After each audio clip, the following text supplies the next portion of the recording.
I've been using this as DJI Action 2 camera. It works really well. I like the form factor. I put it on this, and then I have it on a little arm, so that way I have a different thing. But I have it on a little arm, and so far just walking around doing stuff around the house and doing little projects that I've been working on.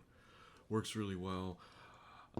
Like right now I'm shooting this on my Sony, and I have a light here, that light, the overhead lights, and then my other mood lighting in the room. So I have a bunch of light, and that makes a big difference of quality.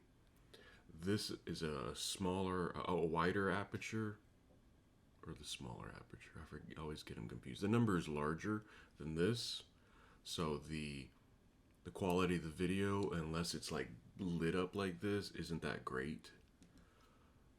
That's easily fixed though, because all you need is a light.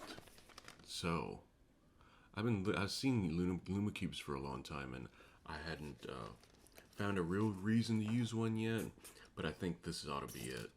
So I bought this, and it came with this delicious silica gel. Always remember, kids, to eat these. These are very delicious. That's why they give it to you as a snack, as a thank you. So this is the whole. So it's a little bit, just a tiny bit larger than my camera. And this is in a small rig case because it has a cold shoe to attach and things like that. So let's take this off. It feels more solid than I thought it would be, and it's metal. It's like an aluminum case on the outside, but really what I wanted it for was this, so that I can attach this to the cold shoe. Actually, just take it all the way up there, and it needs to be a little bit more tight. There we go. So there. It's a little bit more cumbersome, but for the all I've been doing lately is just filming around the house. So if I normally, a lot of times when I would shoot at the old place and I would need light, I would drag this light around, and I would just, like, if I'm just like making a steak or something like that, I would just literally plug it in the wall and point it at where I wanted it to. This is a little bit nicer. I don't know. Do you not know how you turn it on? Oh, maybe the power button. I don't know if there's any power in it at all. Oh, there we go. So here are different light cycles. You can brighten it, and it's showing, you see the percentage move up. So that's 100%, and just like that, I mean, it adds. Look at my. I mean, looking at my face isn't the best thing in the world, but you have that, and then you have that.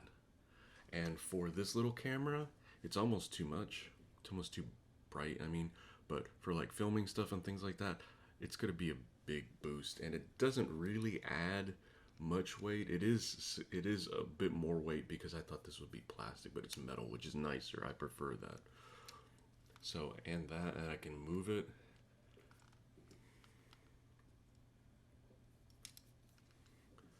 So let's do, this is booting, you see. It does take a few seconds for this thing to boot. So there you go. So let's move over to this. So light. So this is the way it looks normally. You add that little bit of light. That little bit of light makes a huge difference. So this is going to be the other thing. There's another thing coming, and that'll be the next video. But as for now, you see how it's...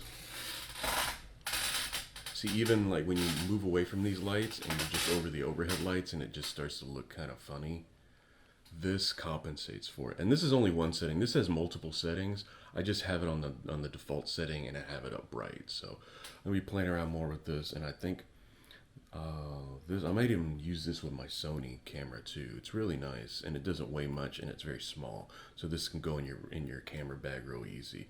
And it's actually almost too bright because I'm like squinting at it. It'll keep me looking at the screen and not anywhere else. Anyway, this thing works great, and I gotta charge it. But moving forward, when I shoot with this thing, it's definitely going to be attached because it's just super easy to use. I want to do this real quick as an afterthought. I put it at the highest setting, which is 56K, and at 50% brightness. And this is on the Sony though, but still, like, you have a little bit of trouble focusing because of the darkness. But I think this is like this is probably going to be, with how small it is, it's just like a driver's license size. It's not too bad. You can make scary movies with it or whatever. You can tell your Blair Witch story. But yeah, looks great. Definitely, and it's relatively, it's cheap. I think it was like 50 or 60 bucks. Whereas like a light like that is like $100. But anyway, this seems to work really well. Really happy with it so far. I gotta charge it though.